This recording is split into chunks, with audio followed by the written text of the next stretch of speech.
Salve, salve, trilheiros! Estamos reunidos para estudarmos o informativo de número 774 do Egrégio Superior Tribunal de Justiça. Um caso de direito processual civil muito interessante e muito importante para as provas. RESP 1.812.987 do Estado do Rio de Janeiro. Vamos ao destaque. A via processual adequada para a retomada pelo proprietário da posse direta de imóvel locado é a ação de despejo na forma do artigo 5º da Lei 8.245 de 1991, não servindo para esse propósito o ajuizamento de ação possessória. É um caso muito interessante e emblemático, pessoal, porque todos os dias eu me deparo com essa confusão. O advogado, ao peticionar, por algumas vezes, em especial em decorrência do princípio da fungibilidade, ele troca uma ação de despejo por uma ação possessória, muitas vezes uma reintegração de posse, quando na verdade deveria tratar-se de ação de despejo. Qual é a via processual adequada para esse procedimento? Aqui temos a resposta. É a ação de despejo em despeito de uma ação possessória. Vamos ao histórico.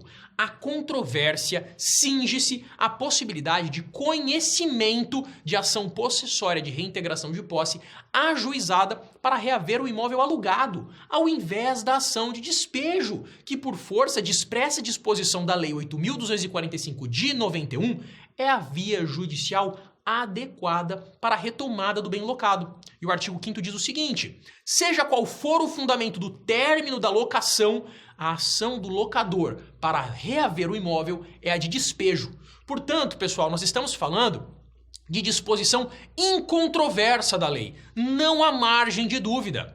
O artigo 554 do Código de Processo Civil prevê a fungibilidade entre as ações possessórias, reintegração de posse, que decorre de esbulho, manutenção de posse, decorrente ali de uma turbação, e o interdito proibitório em razão de ameaça à posse de alguém.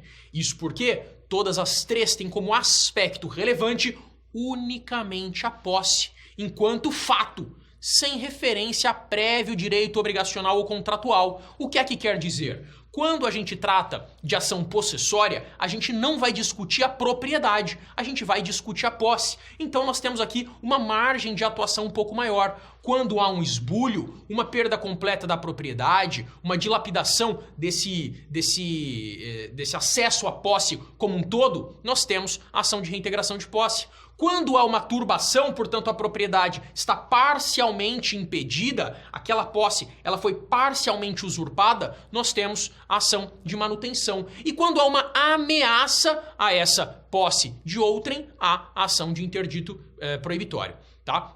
E nós temos aqui que diferenciar muito uma situação. A propriedade é uma situação de direito, enquanto a posse é uma situação de fato. A propriedade pressupõe que alguém é dono daquele local, enquanto a posse pressupõe que alguém é gozador, que alguém utiliza-se daquele local, para que fique de uma forma bem didática, diferenciada na sua cabeça a estrutura da propriedade, a estrutura da posse e principalmente essa questão da fungibilidade das ações possessórias. Reintegração de posse pressupõe esbulho, manutenção de posse pressupõe turbação e nós temos a ação do interdito proibitório que pressupõe uma ameaça a essa posse. Combinado?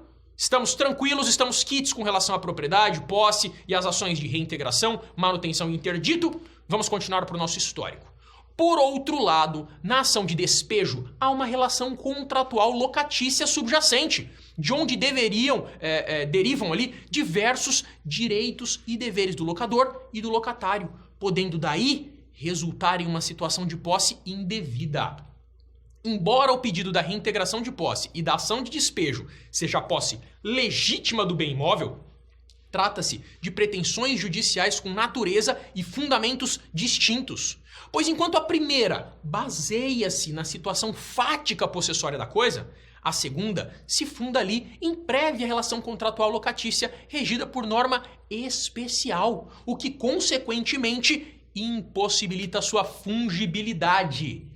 Ao se permitir o ajuizamento de ação possessória em substituição da ação de despejo, nega-se vigência a um conjunto de regramentos especiais da lei de locação, tais como prazos, penalidades e garantias processuais.